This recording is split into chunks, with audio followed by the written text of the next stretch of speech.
So we can address that. And there are ways where we can train and teach our people to hear that inner voice, to hear what God's actually saying. And they have to really almost become trained in hearing again. There's so much noise out there. There's so much spiritual static, as it were. And the reason why God's voice is so small and still isn't because God speaks silently and quietly. It's because all the other voices and sounds and distractions out there are so loud that it's that still voice, that still voice inside that is God speaking. The second question that we've been asked, above all other questions, is why is this happening to me? Basically, that's the inability or the struggle to reconcile the promises and the provision and the blessings of God with everyday realities. It seems that these two many times are incompatible and they're not happening. And people see other people blessed and getting jobs and they're still struggling. And so they conclude that something's wrong with them, and maybe they've done something. Maybe they're not doing something they should be doing. Maybe they're not praying enough. Maybe they're not fasting enough. And so this works for reward mentality begins to be entrenched in their lives. And so God is wanting us to understand what's happening. And we are blessed, and God does provide, and we need to understand that. Again, we have to have not just a paradigm shift, but a revelatory shift to really understand what's really going on.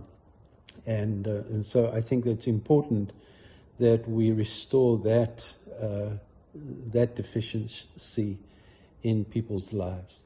And then the third and the last question that we addressed last night is, what am I supposed to be doing for God? It's quite ironic that for the most part, most Christians don't really know what God's calling is for their lives.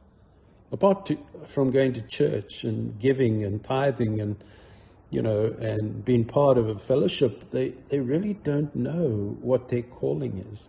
So it's almost like a mystery. And so these three questions have to be answered.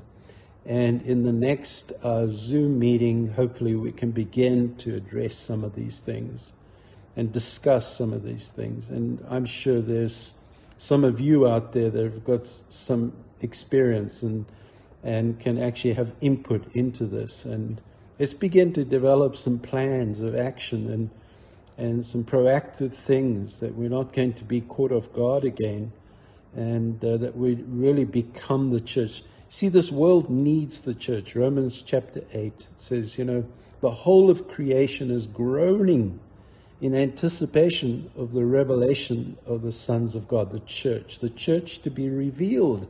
This is the church's moment during these times. Of course, it also says in Romans chapter 8, and the redemption of our body. So the coming of the Lord is soon. But in this time, we really need to, as it were, rise up. We need to awaken. God is shaking us. We can feel it. Now we have to awaken to what God is wanting to do in and through the church.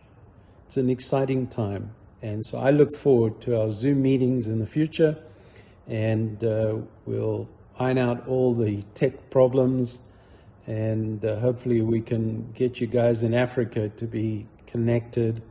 We might have to choose a different time to host the meeting. Maybe we do different ones, African ones, Asian ones, I don't know. But we'll get this done. And I'm looking forward to just being there for you. I love you guys. I've been involved in churches and leaders and pastors for 40 years globally. Lived in Africa, of course, born in Africa. Lived in Zimbabwe, lived in the Middle East, in Israel, lived in Europe, I live in America, and I've traveled all over the world, and I love the body of Christ and the church. And it's my passion, and I'm looking forward to great things. And so thanks again for joining the meeting last night, and also thank you for coming on board, and I look forward to meeting and seeing a lot more of you. God bless.